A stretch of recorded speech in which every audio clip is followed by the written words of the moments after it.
Yeah, I gotta do that, man. Been a while since I actually talked about a topic like this. Truth. Yeah. Same day. Came shows in the sky. Yeah, I'm gonna do this video, man, because it seemed like I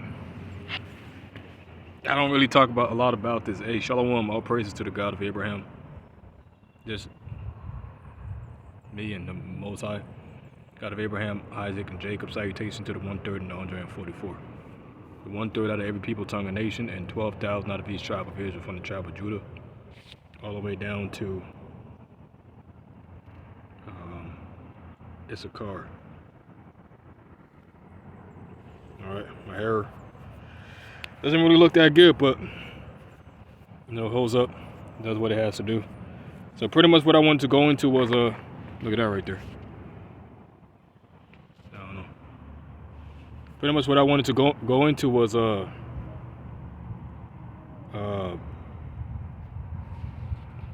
Matthew chapter 22, and this is pretty much going to be for, you know,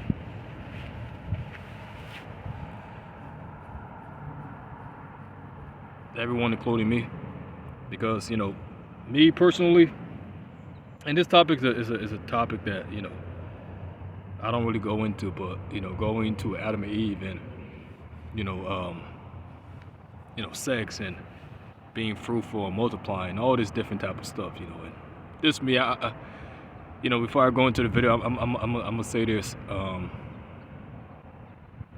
have a high libido, okay? You know, growing up, I went to a whole lot of different parties, you know, did a whole lot of different things, did a whole lot of different drugs, you know, slept with a whole lot of different people. And so when it comes to my my history, I got that intact, you know what I'm saying? You know, I was really never I was the nerd, but I was also the one that was outgoing. You see what I'm saying? But anyways,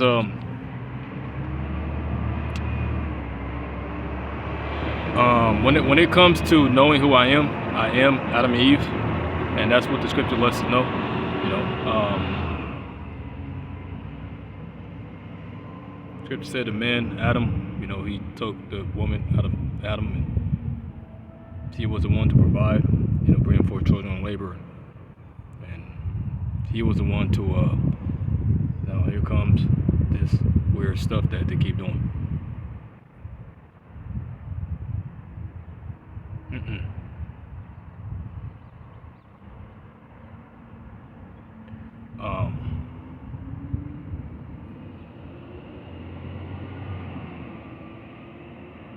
Adam and Eve.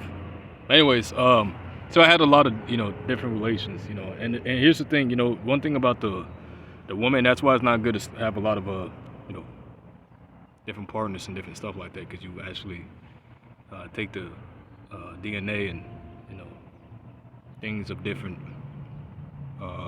people, you know. But the scripture talks about eunuchs as well. You know, some have made themselves eunuchs for the kingdom of heaven's sake.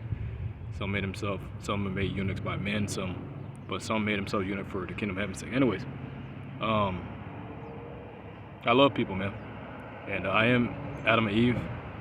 I love sex, but I'm just gonna read this real quick. This is the parable of the marriage feast. Just to talk about that a little bit. You know, when it comes to men,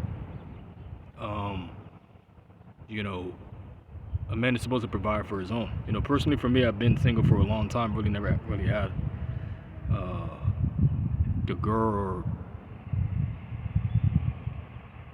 you know, or a spouse, or all this type of stuff. But or like I said, I'm Adam and Eve. You know, it goes both ways sometimes. But anyways, I'm not. I want to go into Matthew chapter 22 and verse 1. Verse 1. Like I said, I don't hate nobody. Nobody hates me. I'm just speaking this because this is on my spirit to speak on right now as I'm doing this. I'm humble. I'm not trying to do anything. But anyways, let me speak. Like I was watching a video, and you know, a lot of videos that brothers do, and sisters do. I be watching all types of different variations, and I know people watch my videos too, a few. But I'm just gonna do this right here. Parable of the marriage feast. This is the new covenant right here. Verse 1. And the Lord answered and spake unto them again by parables. Well, I don't like it all the time, but I do like sex though. You know, I don't. Being real. See. But I'm gonna read this real quick. This is the parable of the marriage feast. It says, and the Lord, some say Hamashiach, some say, you know, Christ. I'm just gonna stick with what the scripture is saying at this point. And the Lord answered and spake unto him again by parables, and said, the kingdom of heaven is like unto a certain king, which made a marriage for his son, and sent forth his servant to call them that were bidding to the wedding, and they will not come. Now check this out right here. And you know, it's not even a big deal, man, but I just want to speak on it. But brothers did many videos on this before. I'm just gonna do a video on it again. And sent forth his servant to call them that were bidding to the wedding, and they will not come. Hold on, let me see if this is the right chapter. Okay, there we go.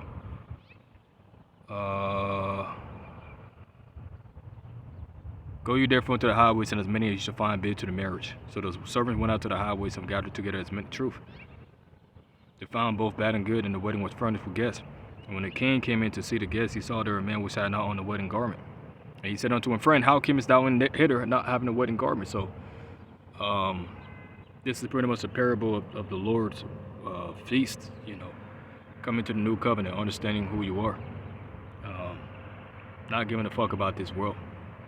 See, it's everyday life, man, but the scripture is pretty much, it's the bottom line truth, and that's why I use the scriptures, because it's the bottom line truth. You see what I'm saying? You know, we can talk about things on different layers. It's different, not layers to it. No, there's different layers to it. And he said unto him, friend, how camest thou in hither not having a wedding garment? And then said the king to the servant, bind him hand and foot, and take him away and cast him to outer darkness. There shall be weeping and gnashing of teeth. For many are called, but few are chosen. So the few that are chosen are the ones that no, I'm not. Just let me read it. I'm gonna read it. Many are called, but few are chosen. Then went the Pharisees and took counsel how they might entangle him in his talk. And they sent out unto him the disciples with the Herodians, saying, Master, we know that thou art true. It's truth. Amat. Amat in the Hebrew means truth. That's literally what it means. I'm not scared. I'm not worried. Nobody's scared. I'm not against anyone. Nobody's against me. And they sent out, and the reason why I say these things is because, I mean, come on. I think everybody by now already knows what's going on. And they sent out unto him the disciples with the Herodians, saying, Master, we know that thou art true, and teach the way of God in truth, neither carest thou for any man, for thou regardest not the person of men. Tell us therefore, what thinkest thou? Is it lawful to give tribute unto Caesar or not? So they're talking about, you know, money and stuff like that, funds, monetary gains, all this stuff. Because, you know, the Romans were the ones that was ruling at that time over the Israelites. See, same thing now. No different under the sun. Show me the tribute money, and they brought him unto him a penny. And he said unto him, whose is this image and superscription? They said unto him, Caesar. Then said he unto them, render therefore unto Caesar the things which are Caesar, and unto God the things that are God. When they heard these words, they marveled and left him and went their way. The same day came to him the Sadducees, and asked him, saying, Master, if a man die, having no children, his brother shall marry his wife, and raise up seed unto his brother. So we know that in the Israelite custom, right, if a man passes away, right, in order to carry on his progenitor or his seed line, you know, because that's what it was, the man carried the seed. You see what I'm saying? The brother of that man will take on that wife, so he can continue the bloodline, so that seed doesn't get cut off. You know, I don't hate nobody. No one hates me. I'm not against anyone. I'm just speaking in general. Now there were, but it is wartime though, so I know that for a fact. Now there was with us 7 brethren, and the first, when he had married a wife, deceased, and having no issue, left his wife unto his brother. Likewise the second also, and the third unto the 7. And last of all, the woman died also. Therefore in the resurrection, whose wife shall she be of the 7? For they all had her. The Lord answered and said unto them, you do err, not knowing the scriptures, know the power of the Most High. For in the resurrection they neither marry nor are given in marriage, for as the angels of the Most High in heaven. Okay. Let me get that word for resurrection real quick. The word for resurrection is raising up, raising from the dead, that of Christ, that all men at the end of this present age, the resurrection of certain ones, history will restore to life. And a lot of these things, like I said, man, I'm really outgoing, so I have a lot of energy. You know, you think about chakras and all that, they get that from the body. You know, we're if you think about like I would say like an orgasm, or like a, you know, the highest energy. That's why, you know, you got like ASMR, you got MTO. Some people make videos on that because if you preserve your energy, you get more strength out of it. But me, I can go on and on and on, and I get tired, but I got like a lot of energy, man. See, I know people got a lot of energy too, and I don't hate nobody. I'm just reading the scripture. Don't feel bad. Master, which is the greatest commandment in the law? The Lord said, thou shalt love the Lord thy God with all thy heart, and with all thy soul, and with all thy mind. This is the first and great commandment, and the second is like unto it. Thou shalt love thy neighbor as thy love thyself. On these two commandments hang the law and the prophets. So we know that's the new covenant. I'm not teaching, but it's something that they don't already know. The new covenant is already here. Let me get to the point. All right, there we go. The Lord answered and said unto them, you do err, not knowing the scriptures, nor the power of the Most High. For in the resurrection they neither marry nor are given in marriage, but are as the angels of God in heaven. But as touching the resurrection of the dead, have you not read what was spoken unto you by the Most High, saying, I am the God of Abraham, and the God of Isaac, and the God of Jacob? God is not the God of the dead, but of the living.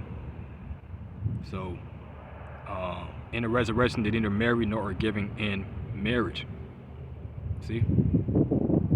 Therefore in the resurrection, whose wife shall she be of the seven? For they all had her. So that's what they're asking, like, Lord, who's she married to? What did he say? You do err, not knowing the scripture, know the power of the Most High. For in the resurrection they neither marry nor are given in marriage, but are as the angels of God in heaven.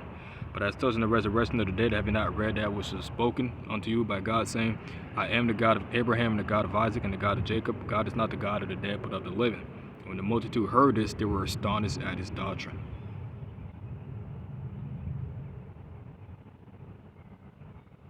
So I don't love certain things, but I do love certain things, you know. And I always throw that word love around, but that's really what I have, not in my heart. No, that's what I have in my heart, man. And you know,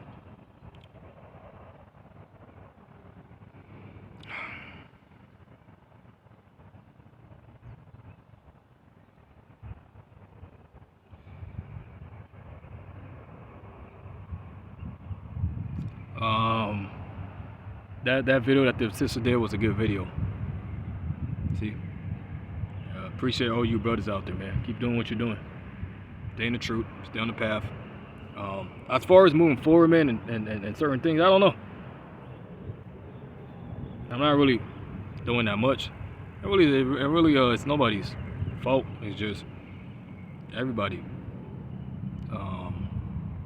She was married unto everyone, and that's pretty much what I am. I'm married unto the tabernacle of David. I'm married unto the brethren. I'm married unto those that are in the truth, in spirit and in truth, man. Oneness. See, I'm divorced from this world. All praises to the God of Abraham, Isaac, and Jacob. Shalom. I'm out. Love. Truth. I'm out.